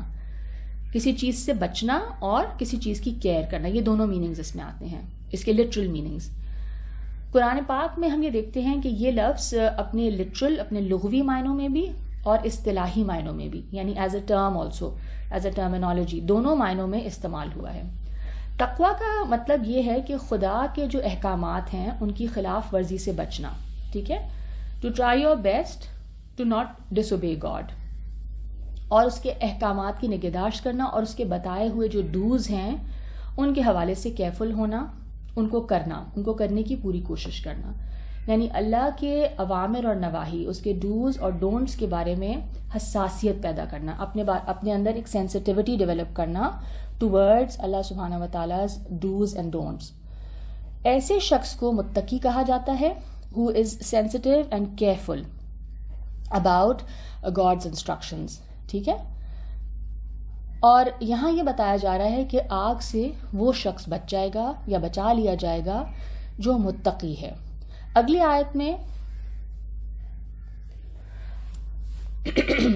آیت میں اس متقی کی ایک بہت بنیادی اور بیسک کیریکٹر ٹریٹ بتائی جا رہی ہے, اور وہ کیا ہے؟ بے لوث ہو کر صرف اللہ کی رضا کے لیے اپنا مال خرچ کرتا ہے. ٹھیک ہے, وہ جو آگ سے جو بچا لیا جائے گا اس کی بیسک جو ٹریٹ ہے جو اللہ تعالیٰ جس کے بارے میں کہہ رہے ہیں کہ جس کی وجہ سے وہ آگ سے بچا لیا جائے گا, وہ کیا ہے؟ اگلی آیت ہے الذی یؤتی مالہ یتزکا, جو مال دیتا ہے تاکہ اس کا تزکیہ ہو. ٹھیک ہے, وہ مال دیتا ہے. مال دینے کا کیا مطلب ہے؟ یعنی اپنی جو ریسورسز ہیں یا جو آپ کا مال ہے اس میں سے آپ اور لوگوں کے ساتھ شیئر کریں جن کو اس کی شدید ضرورت ہے. وہ اس لیے وہ کیوں کر رہا ہے, وہ مال کیوں دے رہا ہے لوگوں کو؟ ان ریٹرن اس کو کچھ نہیں چاہیے, اس کو صرف وہ چاہتا ہے یہ مال دے کر اپنے آپ کو پیوریفائی کرنا چاہتا ہے. ٹھیک ہے, مال دیتا ہے تاکہ اس کا تزکیہ ہو. پچھلی صورت میں اگر آپ کو یاد ہو سورہ شمس میں ہم نے کیا پڑھا تھا کہ کامیاب وہ ہوگا جس نے اپنے نفس کا تزکیہ کیا, جس نے اپنے سول کو, اپنے مائنڈ کو کلینز کیا فرام آل دا وائسز. ٹھیک ہے, and he tried his level best to inculcate the virtues. پوری کوشش کی کہ اللہ تعالیٰ کو جو صفات پسند ہیں, جو کیریکٹر ٹریٹس اللہ کو پسند ہیں, ان کو میں اپنے اندر انکلکیٹ کروں. تو یہ جو نفس کا تزکیہ ہے وہ جو کر لے گا وہ کامیاب ہوگا, اور ناکام یا انسکسیسفل یا فیل کون ہوگا؟ جس نے اپنے نفس کو دبا دیا یا برباد کر دیا. ٹھیک ہے, وہ جو ہمارے اندر اللہ کی طرف سے پھونکی ہوئی روح تھی, جو اتنی ساری جس میں صلاحیتیں تھیں, ٹھیک ہے, اس کو گروم نہیں کیا, اس کو نگلیکٹ کیا, ٹھیک ہے, اس کو ایک طرح سے ڈسٹروائے کر دیا, تو وہ شخص برباد ہو گیا. اور ہم نے یہ بات کی تھی کہ تزکیے سے کیا مراد ہے؟ انسان کی کمپلیٹ جو پرسنالٹی ہے نا اس کی ڈیولپمنٹ, اس کی مکمل شخصیت کی نشو و نما, اور اس میں اس کا اسپریچول ایسپیکٹ, اس کا روحانی, اس کا نفسیاتی سائیکولوجیکل ایسپیکٹ, اخلاقی, اس کا یعنی اس کی جو کیریکٹر ہے, اور اس کا ذہنی, اس کا انٹلیکچوئل ایسپیکٹ, یہ سب چیزیں اس میں آ جاتی ہیں, اس میں شامل ہیں. ٹھیک ہے, اور اسی میں پھر انسان کی جو ہڈن ایبلٹیز ہیں, جو مخفی اس کی صلاحیتیں ہیں, ان کو بھی گرو کرنا, ان کو ڈسکور کر کے ان کو نرچر کرنا. یہ سب گفٹس ہیں اللہ تعالیٰ کے جو اللہ نے ہمیں دیے ہیں. جب اللہ نے ہمیں تخلیق کیا, یعنی کسی کو اللہ تعالیٰ نے آواز اچھی دے دی, کسی کو اللہ تعالیٰ نے کوئی اسکل دے دی, یعنی وہ اسکل سیکھ سکتا ہے, اس کے اندر ایک ایبلٹی ہے, وہ اپنے ہاتھ سے کام کر سکتا ہے. تو یعنی مختلف صلاحیتوں کے ساتھ ہم سب کو پیدا کیا. تو ان سب اسکلز, ان سب ہڈن ٹیلنٹس کو ڈسکور کر کے ان کو ڈیولپ کرنا, گروم کرنا, اور پھر اپنے آپ کو بھی فائدہ پہنچانا اور دوسروں کو بھی فائدہ پہنچانا ان ٹیلنٹس اور اسکلز کے ساتھ. ٹھیک ہے, تو اس سورہ مبارکہ کے شروع میں ہم نے کیا دیکھا کہ قرآن نے دو اپوزٹ پرسنالٹیز کا, دو اپوزٹ متضاد شخصیتوں کا ذکر کیا ہے. ایک شخصیت جیسے میں نے کہا شیئرنگ, انفاق کرنے والی ہے, دوسری بخل کرنے والی ہے, مائزرلی ہے. اور مذہب کی روح سے بری اخلاقی صفات کو اپنے اندر سے نکالنا اور اچھی اخلاقی صفات کو اپنانا بھی تزکیہ نفس کا ایک بہت امپورٹنٹ حصہ ہے, یا سب سے امپورٹنٹ حصہ ہے. اور جو بری اخلاقی صفات ہیں, جو وائسز ہیں, اس میں بخل, ٹھیک ہے, کنجوسی, ہرس وچ از لالچ, ٹھیک ہے, یہ سب اس میں شامل ہیں. یہ اللہ تعالیٰ کو سخت ناپسند ہیں, کنجوسی اور لالچ. ان کی جگہ جو اچھی صفات ہیں وہ کیا ہیں؟ انفاق, ٹھیک ہے, شیئرنگ, ایثار وچ از بیسکلی قربانی دینا, ٹھیک ہے, اور احسان. احسان کیا ہے کہ بہت مطلب ایک یعنی ایک بیوٹیفل ایکٹ, یعنی ایک نیکی میں آگے سے آگے بڑھنا, خوبصورت ترین عمل, ٹھیک ہے, احسان کرنا. اس آیت مبارکہ میں ہم کیا دیکھتے ہیں کہ اللہ تعالیٰ نے انفاق کو تزکیہ نفس کا ذریعہ بتایا ہے. یعنی if you want to purify yourself, تو اس کا ایک بہت اچھا طریقہ کیا بتا دیا؟ Share your wealth with others, that will automatically purify you. کیسے؟ وہ اس طرح کہ جب آپ دوسروں پہ خرچ کریں گے تو کیا ہوگا؟ پھر آپ کے اندر سے وہ مائزرلینس اور وہ گریڈ کم ہونا شروع ہو جائے گی, تو وہ اس کا خاتمہ ہوتا جائے گا. جیسے جیسے جتنا آپ اسپینڈ کریں گے آپ کا دل کھلتا جائے گا. تو قرآن پاک میں سب سے زیادہ ہم دیکھتے ہیں کہ زور اسپینڈنگ اور شیئرنگ پہ دیا گیا. سورہ توبہ کی ایک آیت ہے, آیت 103, اس میں انفاق کو تزکیہ کا ذریعہ بتایا گیا. یعنی اپنے آپ کو اگر میں پیوریفائی کرنا چاہتی ہوں, اللہ کی نظر میں پسندیدہ بننا چاہتی ہوں, تو تزکیہ کرنا, تو انفاق کرنا, sharing my wealth with others is going to be very help فل.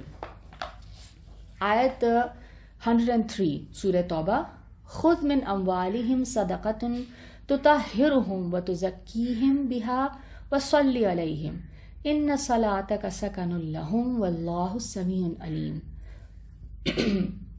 ان کے مال میں سے زکوٰۃ قبول کر لو.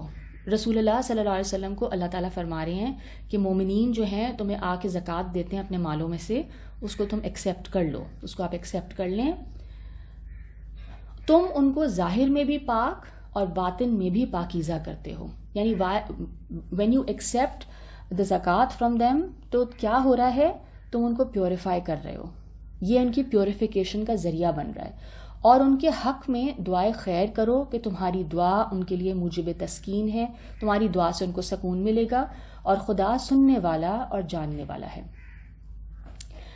اب سورہ لیل کی یہ اس آیت میں اور سورہ توبہ کی اس آیت میں, ان دونوں میں کیا بتایا گیا ہے؟ انفاق کو, اسپینڈنگ کو, شیئرنگ کو تزکیہ کا ذریعہ بتایا گیا. ٹھیک ہے, انسان کی سول کی پیوریفیکیشن کا ذریعہ بتایا گیا. کیونکہ جیسے میں نے کہا, انفاق جو ہے وہ ایثار اور احسان کی صفات کا اظہار ہے, کہ یو آر بیسکلی, آپ نے کیا کیا, دوسرے کی نیڈ کو یعنی اپنی نیڈ کو سیکریفائس کر دیا for the other persons need اور ڈیزائر. ٹھیک ہے, تو اس میں کیا ہے, اس میں پھر آپ you are rising above yourself. ٹھیک ہے, آپ اپنی سیلف سے اٹھ کے کسی اور کے لیے کچھ کرنا چاہ رہے ہیں. اور زکوٰۃ کا جو روٹ ورڈ ہے عربک لینگویج میں, ورڈز کے یعنی ان کا ایک مادہ ہوتا ہے. 3 لیٹر روٹ ورڈز ہوتے ہیں یا 4 letter, generally 3 letter root words ہوتے ہیں. اور وہ روٹ ورڈ جب آئیڈینٹیفائی کرتے ہیں تو it helps in it gives you a richer understanding of the meaning of the word. زکوٰۃ کا جو روٹ ورڈ ہے وہ وہی ہے جو تزکیے کا ہے, سیم روٹ ورڈز. اینڈ کیونکہ زکوٰۃ سے خود زکوٰۃ دینے والے کے اپنے نفس کی ڈیولپمنٹ ہو رہی ہے اور معاشرے کی بھی ڈیولپمنٹ ہو رہی ہے, سوسائٹی از بینیفٹنگ آلسو. ٹھیک ہے, اور جو لوگ پھر اپنی یعنی بیسک نیڈز اور پوری نہیں کر پا رہے, اپنی بنیادی حیاتیاتی ضروریات سے محروم ہیں, ٹھیک ہے نا, اس محرومی کی وجہ سے وہ آگے نہیں بڑھ پا رہے اپنی زندگی میں, وہ اپنے نفس کی نشو و نما نہیں کر سکتے, وہ ان کو ابھی تو 2 وقت کی روٹی جو ہے میسر نہیں ہے, تو وہ پھر کیسے آگے بڑھ سکتے ہیں؟ تو جب ان کی بیسک نیڈز پوری ہونا شروع ہوں گی تو society will benefit, and those people will then want to educate themselves, اور ان کے اندر یہ اویئرنیس پیدا ہوگی کہ اپنے آپ کو بہتر انسان بنائیں, اور ان کو بھی پھر نشو و نما اور تزکیے کا موقع ملے گا. اب ہم دیکھتے ہیں سورہ بقرہ کی آیت 265. وَمَثَلُ الَّذِينَ يُنْفِقُونَ أَمْوَالَهُمْ ابْتِغَاءَ مَرْضَاتِ اللَّهِ وَتَثْبِيتًا مِّنْ أَنفُسِهِمْ كَمَثَلِ جَنَّةٍ بِرَبْوَةٍ أَصَابَهَا وَابِلٌ فَآتَتْ أُكُلَهَا ضِعْفَيْنِ فَإِن لَّمْ يُصِبْهَا وَابِلٌ فَطَلٌّ وَاللَّهُ بِمَا تَعْمَلُونَ بَصِيرٌ. اور جو لوگ اللہ کی خوشنودی حاصل کرنے کے لیے اور اپنے نفسوں کو مضبوط کرنے کے لیے, یعنی اپنے آپ کو نیکی پر جمانے کے لیے خلوص نیت سے اپنا مال خرچ کرتے ہیں, ان کی مثال, یعنی ان کی انٹینشن کیا ہے when they are sharing or spending on others, اللہ کی رضا, ٹھیک ہے, اور اپنی گروتھ, ڈیولپمنٹ, اپنی پیوریفیکیشن یا اپنے آپ کو نیکی پر جمانے کے لیے. ٹھیک ہے, اللہ تعالیٰ ان کی مثال ایک یعنی اٹس اے میٹافر جو اللہ تعالیٰ بتا رہے ہیں کہ ان کی مثال ایک باغ کی سی ہے جو اونچی جگہ پر واقع ہو, جب اس پر بارش پڑے تو دگنا پھل لائے, اور اگر بارش نہ بھی پڑے تو خیر پھوار ہی صحیح, ہلکی سی ڈرزلنگ بھی ہو جائے, اور خدا تمہارے کاموں کو دیکھتا ہے. یعنی وہ شخص کیونکہ اس کی نیت اتنی اچھی ہے نا, تو اگر وہ زیادہ بھی دے گا, بارش بیسکلی اس کی اسپینڈنگ ہے, ٹھیک ہے, اس کی اسپینڈنگ کو ریپرزینٹ کر رہی ہے, یہاں پہ سمبلائز کر رہی ہے, تو وہ جو بارش ہے اگر وہ زیادہ ہوگی بہت گروتھ ہوگی, لیکن اگر وہ تھوڑا سا بھی دے گا بیکاز اس کی نیت اتنی اچھی ہے تو وہ کیا ہوگا, اس کا بدلہ بھی بہت بہترین ہوگا. اور جیسے میں نے کہا کہ ہر انسان اپنی استطاعت کے مطابق کرے گا. دیکھیں اس میں اللہ تعالیٰ یہ نہیں دیکھیں گے کہ مثلاً ایک شخص ہے اس کی کمائی ہی فار ایگزامپل 30,000 ہے یا 40,000 ہے, وہ تو اپنی فیملی کو ہی نہیں پرووائڈ کر پا رہا, ٹھیک ہے, تو اس کا جو خرچ ہے وہ تو اپنی فیملی کو سب سے پہلے کرے گا, اس کی اسپینڈنگ سب سے پہلے اپنی فیملی کے لیے ہوگی. And then the circle will expand once you have more wealth. جتنی زیادہ ویلتھ ہے تو اس طرح پھر آپ کا سرکل ایکسپینڈ ہوتا ہے, but you begin from home, ٹھیک ہے, آپ اپنے گھر میں دیکھتے ہیں سب سے پہلے, اسی لیے والدین کے حوالے سے کہا گیا کہ احسان کرو, ٹھیک ہے, تو سب سے پہلے آپ کی اپنی اولاد اور والدین, اور اس کے بعد ذوی القربہ کا بتایا, ٹھیک ہے, رشتہ داروں کا بتایا, ٹھیک ہے, پھر نیبرز, پھر دا سرکل وائڈنز جتنا زیادہ آپ کر سکتے ہیں. اور ساتھ ہی ساتھ ایک اور چیز بھی میں یہاں پہ مینشن کر دوں, وہ یہ کہ جیسے لاسٹ کلاس کے بعد وی ور آل ٹاکنگ اباؤٹ دس کہ سیونگ بھی ضروری ہے سوسائٹی میں آج کل, کیونکہ اگر ہمیں خدا نخواستہ کوئی پرابلم آ جاتی ہے, کوئی میڈیکل ایشو آ جاتا ہے, تو گورنمنٹ کی طرف سے تو کوئی ہیلپ نہیں ہوتی. تو اس میں کیا ہے, پھر انسان ظاہر ہے آپ سیو کریں گے, بیکاز اس وقت آپ کو جو ہے وہ حکومت کی طرف سے کوئی سپورٹ یا وہ نہیں ہے. ایجوکیشن کے لیے بھی آپ کو سیو کرنا پڑتا ہے. تو انفاق کے بارے میں یہ آپ کو بتانا چاہتی ہوں کہ قرآن پاک میں کہا گیا ہے کہ مما رزقناہم, یعنی خرچ اس میں سے جو کچھ تمہیں دیا گیا ہے نا اس میں سے شیئر کرو. تو جو کچھ کے اندر صرف پیسے نہیں آتے ہیں, اس کے اندر جیسے میں نے کہا بہت ساری اور چیزیں آتی ہیں, ٹھیک ہے. آپ کا وقت ہے, کسی کے پاس ہو سکتا ہے وقت زیادہ ہو تو وہ دوسرے کو وقت دے سکتا ہے. ایجوکیشن, ٹھیک ہے, کسی کو ایجوکیٹ کر سکتا ہے, کسی کو کوئی لونلی ہے شخص, اس کو کمپنی دے سکتا ہے, یہ اس کی اسپینڈنگ ہے, ٹھیک ہے, یہ اس کی قربانی ہے, یہ اس کی گڈ ڈیڈ ہے. اسی طرح there are so many things, یعنی اس میں اتنی چیزیں آ جاتی ہیں, ٹھیک ہے, کہ کوئی اسکل آپ کو آتا ہے اور آپ کسی کو وہ اسکل سکھا دیتے ہیں اور وہ اپنے پیروں پہ کھڑا ہو جاتا ہے, وہ اپنے گھر کے لیے کما سکتا ہے. تو there are various ways of sharing with others. It can be your knowledge, it can be your skill, it can be your company, ٹھیک ہے. تو اس میں بہت واسٹ ورائٹی ہے, لیکن چونکہ یہاں پہ مال کی بات ہو رہی ہے, مال اس لیے اتنا زیادہ ایمفسائز کیا کیونکہ مال دیکھیں نا آپ کی زندگی کا بیسکلی آپ کی سروائیول کا ذریعہ ہے وہ, ٹھیک ہے نا. مال اس لیے اتنا ضروری ہے کہ اگر کوئی شخص مطلب کھانا بھی کھانا چاہتا ہے تو پھر اس کو مال تو چاہیے اس کے لیے, کھانا بھی نہیں کھا سکتا, وہ اپنی بیسک ضروریات بھی مال کے بغیر پوری نہیں کر سکتا. تو جو جس کی استطاعت ہے اس کے مطابق وہ کرے, اور اللہ تعالیٰ, جیسے میں نے کہا, اللہ تعالیٰ نیت کو دیکھیں گے. اور ایک بہت مشہور حدیث ہے جس کا ایک حصہ ہے, متواتر حدیث ہے, اس کا ایک ٹکڑا ہے انما الاعمال بالنیات, یعنی ایکشنز جو اعمال ہیں ان کا دار و مدار نیتوں پر ہوگا. یعنی اللہ تعالیٰ قیامت کے دن جب ہمارا حساب کریں گے تو ہمارے ایکشنز کے پیچھے جو ہمارے دل میں جو نیت تھی اس کام کو کرنے کے لیے, ٹھیک ہے, اس کو دیکھا جائے گا. اب وہ ایکشن بظاہر بہت چھوٹا ہو سکتا ہے, لیکن اس کے پیچھے جو نیت تھی وہ اس کو وزن دے گی, ٹھیک ہے, اور وہ میزان میں بہت بھاری ہو سکتا ہے. وہ جو اسکیلز ہوں گے ججمنٹ ڈے پہ, because of that pure intention. تو جتنی انٹینشن پیور ہوگی اتنا زیادہ وہ عمل, جیسے میں نے کہا, ویلیوبل ہوگا اور اتنا ہی زیادہ اس کا ثواب ہوگا. تو یہ بات ذہن میں رکھنا ضروری ہے کہ اپنی انٹینشن کو بہت کلیئرلی آپ آئیڈینٹیفائی بھی کریں اور اس کو اسی ڈائریکشن میں اس انٹینشن کو سیٹ کریں جو کہ اللہ تعالیٰ نے چاہا ہے, بے لاس عمل, ٹھیک ہے. اس بات کو سورہ آل عمران کی آیت 92 میں مزید پرزور انداز سے بتایا گیا ہے اس خرچ کرنے کو.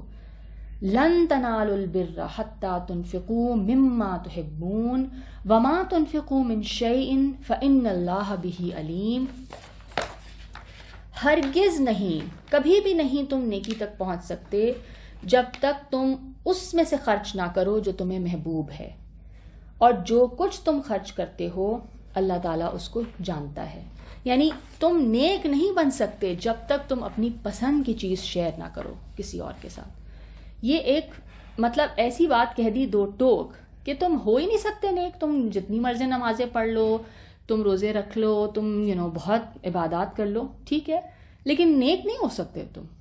نیکی کا پیرامیٹر یا اس کا کرائٹیرین کیا بتا دیا گیا کہ جب تک تم اپنی پسند کی چیز نہیں کسی کو اور کے ساتھ شیئر کرو گے تب تک تم نیک نہیں ہو سکتے اللہ کی نگاہ میں.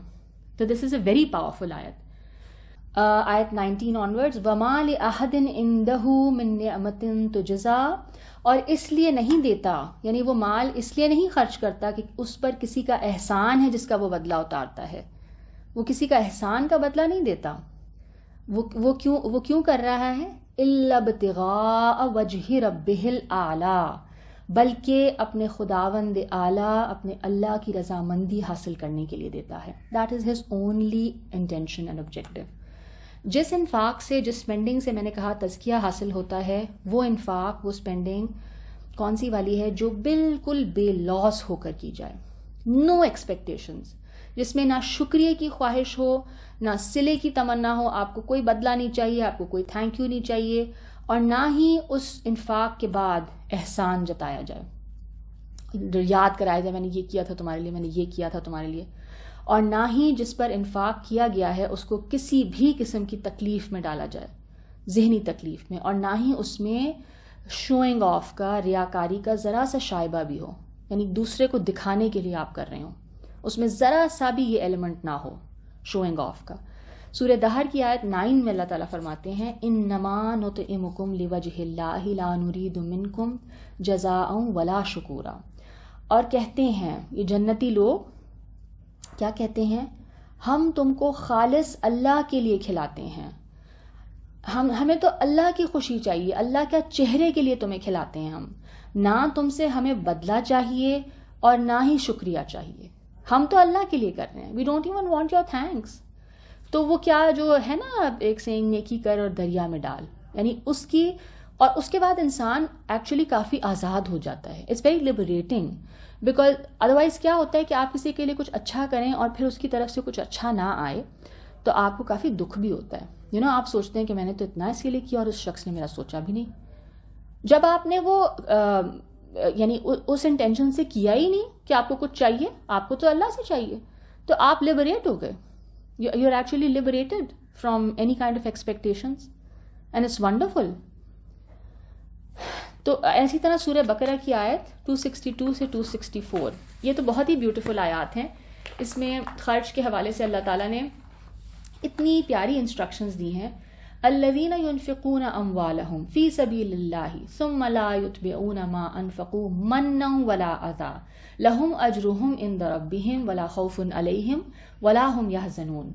جو لوگ اپنا مال خدا کے راستے میں خرچ کرتے ہیں پھر اس کے بعد نہ اس خرچ کا کسی پر احسان رکھتے ہیں اور نہ کسی کو تکلیف دیتے ہیں, ان کا صلہ ان کے پروردگار کے پاس تیار ہے, اور قیامت کے روز نہ ان کو کچھ خوف ہوگا اور نہ وہ غمگین ہوں گے.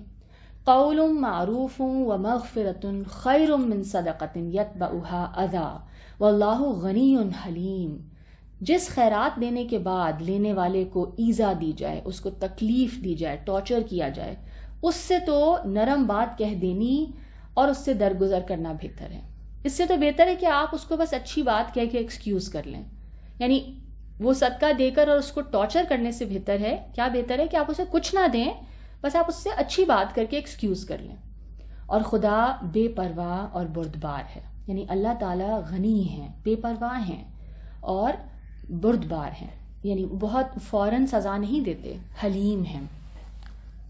یا ایھا الذین آمنوا لا تبطلوا صدقاتکم بالمن والاذی کالذی ينفق مالہ رئاء الناس ولا یؤمن باللہ والیوم الآخر فمثلہ کمثل صفوان علیہ تراب فاصابہ وابل فترکہ صلدا لا یقدرون علی شیء مما کسبوا واللہ لا یہدی القوم الکافرین.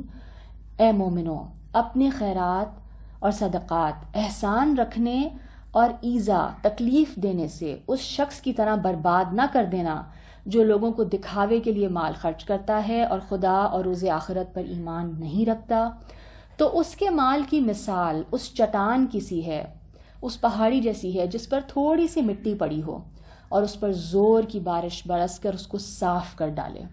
اسی طرح یہ ریاکار، یہ شو آف لوگ اپنے اعمال کا کچھ بھی صلہ حاصل نہیں کر سکیں گے، اور خدا ایسے ناشکروں کو ہدایت نہیں دیا کرتا۔ ہو سکتا ہے بظاہر لاکھوں کروڑوں کی چیریٹی کی ہو، بٹ اس کے پیچھے کیا ہے؟ اس کے پیچھے انہوں نے نہ صرف ان لوگوں کو تکلیف پہنچائی، ان کو احسان جتایا، اور اس کے علاوہ ان کی انٹینشن کیا تھی کہ لوگوں میں ان کی واہ واہ ہو، وہ فیمس ہوں، لوگ ان کو کہیں کہ کتنا بڑا فیلانتھروپسٹ ہے، کتنا جنرس انسان ہے۔ تو یہ سارا کچھ کیا کرے گا؟ اس ریوارڈ کو برباد کر دے گا۔ وہ لاکھوں کروڑوں کی جو بھی چیریٹی ہوگی وہ برباد، یعنی وہ جس طرح بارش برس کے وہ مٹی کو ختم کر دے گی اس چٹان سے، تو this is basically symbolising the loss of all the reward. سورہ نور کی آیت نمبر 22، وَلَا يَأْتَلِ أُولُو الْفَضْلِ مِنْكُمْ وَالسَّعَةِ أَنْ يُؤْتُوا أُولِي الْقُرْبَى وَالْمَسَاكِينَ وَالْمُهَاجِرِينَ فِي سَبِيلِ اللَّهِ وَلْيَعْفُوا وَلْيَصْفَحُوا أَلَا تُحِبُّونَ أَنْ يَغْفِرَ اللَّهُ لَكُمْ وَاللَّهُ غَفُورٌ رَحِيمٌ۔ یہاں پہ ایک واقعہ کوٹ کیا جاتا ہے اس کے شان نزول میں کہ حضرت ابو بکر صدیق رضی اللہ تعالیٰ عنہ ایک شخص کی مدد کیا کرتے تھے، مالی مدد، ان کا رشتہ دار تھا، اور وہ ایک سلانڈر کیمپین چلی تھی بی بی عائشہ کے خلاف، اس میں انوالو تھا۔ جب حضرت ابو بکر صدیق کو یہ بات پتہ چلی تو انہوں نے کیا کہا کہ میں آئندہ کبھی اس کی مدد نہیں کروں گا۔ ان کی اس بات پر یہ آیت اتری، اور جو لوگ تم میں صاحب فضل اور صاحب وسعت ہیں، جو مال والے لوگ ہیں، وہ اس بات کی قسم نہ کھائیں کہ رشتہ داروں اور محتاجوں اور وطن چھوڑ جانے والوں کو کچھ خرچ نہیں دیں گے۔ ان کو چاہیے کہ معاف کر دیں اور درگزر کر دیں۔ ٹھیک ہے، کیا تم نہیں پسند کرتے کہ خدا تم کو بخش دے؟ اور خدا تو بخشنے والا مہربان ہے۔ اور اس کے بعد کہا جاتا ہے کہ حضرت ابو بکر صدیق نے کیا کہا کہ بالکل میں یہ چاہتا ہوں کہ اللہ مجھے معاف کر دے، اور انہوں نے وہ چیریٹی دوبارہ کنٹینیو کر دی۔ And this is actually very very difficult. حضرت علی کا ایک کال ہے نا کہ جب تم کسی کی مدد کرو، اس کا مفہوم شاید یہ ہے، تو اس کے شر کا انتظار کرو، یعنی اسی جگہ سے شاید آپ کو بہت تکلیف پہنچے اس شخص سے جس کی آپ نے مدد کی ہو۔ And that is actually a very difficult test, that is a higher level, کہ آپ اس شخص کو پھر معاف بھی کر دیں اور آپ اس کو چیریٹی بھی دوبارہ دینا شروع کر دیں۔ وَلَسَوْفَ يَرْضَىٰ، اور وہ عنقریب خوش ہو جائے گا، ایسا شخص عنقریب راضی ہو جائے گا۔ اور اس آیت میں اگر ہم یہ دیکھیں کہ یردا یعنی وہ راضی ہو جائے گا، اس کا جو پروناؤن ہے، ضمیر کا جو مرجع ہے، اس کے حوالے سے جو اہل تفسیر ہیں ان کے دو اوپینینز ہیں۔ ایک تو یردا سے انفاق کرنے والا مراد ہے، یعنی کہ وہ شخص جو اسپینڈنگ کر رہا تھا وہ مراد ہے کہ وہ خوش ہو جائے گا، اور یعنی اس انداز سے کیے ہوئے انفاق، اتنی پیور انٹینشن سے جو اس نے اسپینڈنگ کی ہوگی، اس کا بدلہ جب اس شخص کو اللہ تعالیٰ دے گا تو وہ خوشی سے نہال ہو جائے گا۔ دوسرا اوپینین یہ ہے کہ یردا کی جو ضمیر کا مرجع ہے وہ اللہ تعالیٰ ہیں، یعنی اس اسپرٹ کے ساتھ جو اسپینڈنگ کی جائے گی اس شخص سے اللہ تعالیٰ راضی اور خوش ہو جائیں گے۔ ٹھیک ہے، اور دونوں صورتوں میں مفہوم ایک ہی بنتا ہے کہ اللہ کی رضا ہی وہ چیز ہے جس کے لیے بندہ مومن کوشش کرتا ہے، اور اللہ کی رضا کے حصول کا ایک اہم ترین ذریعہ کیا ہے؟ انفاق فی سبیل اللہ۔ سورہ توبہ، بس I'm just wrapping up now، سورہ توبہ کی آیت 19 and 20 میں بھی یہی کہا گیا، الذین آمنوا وہاجروا وجاہدوا فی سبیل اللہ باموالہم وانفسہم اعظم درجۃ عند اللہ واولئک ھم الفائزون۔ جو لوگ ایمان لائے اور وطن چھوڑ گئے اور خدا کی راہ میں مال اور جان سے جہاد کرتے رہے، خدا کے ہاں ان کے درجے بہت بڑے ہیں، اور وہی مراد کو پہنچنے والے ہیں، یعنی وہی کامیاب ہوں گے۔ یبشرہم ربہم برحمت منہ ورضوان وجنات لہم فیہا نعیم مقیم۔ ان کا پروردگار ان کو اپنی رحمت کی اور خوشنودی کی اور جنتوں کی خوشخبری دیتا ہے جن میں ان کے لیے ہمیشگی کی نعمت ہے، ہمیشہ رہنے والی نعمتیں ہوں گی جو کبھی ختم نہیں ہوں گی۔ اور اسی کو قرآن پاک میں ہم دیکھتے ہیں رضی اللہ عنہم ورضوا عنہ سے بھی تعبیر کیا گیا، یعنی اللہ ان سے راضی ہو گیا اور وہ اللہ سے راضی ہو گئے۔ ٹھیک ہے، سورہ بینہ آیت 8، جزاؤہم عند ربہم جنات عدن تجری من تحتها الانہار خالدین فیہا ابدا رضی اللہ عنہم ورضوا عنہ ذالک لمن خشی ربہ۔ ان کا صلہ ان کے پروردگار کے ہاں ہمیشہ رہنے کے باغ ہیں جن کے نیچے نہریں بہہ رہی ہیں، ابد الآباد یعنی ایٹرنٹی کے لیے وہاں رہیں گے۔ خدا ان سے خوش اور وہ اس سے خوش۔ یہ صلہ اس کے لیے ہے جو اپنے پروردگار سے ڈرتا رہا۔ اور سورہ فجر کی آیت 28، ارجعی الی ربک راضیۃ مرضیہ، اپنے پروردگار کی طرف لوٹ چلو۔ وہ نفس مطمئنہ، وہ کنٹینٹ سول کو کہا جا رہا ہے کہ اپنے رب کی طرف لوٹ چلو، تو اس سے راضی اور وہ تجھ سے راضی۔ ٹھیک ہے، تو یہ ایک پیسفل اسٹیٹ میں انسان جب اللہ کی طرف جائے گا کہ اس نے اللہ کو پلیز کرنے کی ایفرٹ کی اپنی تمام زندگی۔ ربنا تقبل منا انک انت السمیع العلیم وتب علینا انک انت التواب الرحیم، سبحانک اللہم وبحمدک نشہد ان لا الہ الا انت نستغفرک ونتوب الیک۔ اے اللہ ہم سب کو انفاق کرنے والا بنا دے اور ہم سب کو اپنی نیتوں کو پاک کرنے کی توفیق عطا فرما۔ ہم سب کو ان اعمال، اس انفاق کرنے کے لیے اپنی نیت کو خالص آپ کے لیے خالص کر دے، اور ہمیں ان تمام رذائل اور ان تمام بد اخلاقیوں سے بچنے کی توفیق عطا فرما جن کے بارے میں آپ نے ہمیں آگاہ کر دیا ہے، اور ہمیں اس ہدایت پر چلنے کی توفیق عطا فرما اور منزل مقصود پر پہنچا دے جو کہ جنت ہے، اور آپ کی رضا کے مستحق بنا دے۔ آمین یا رب العالمین۔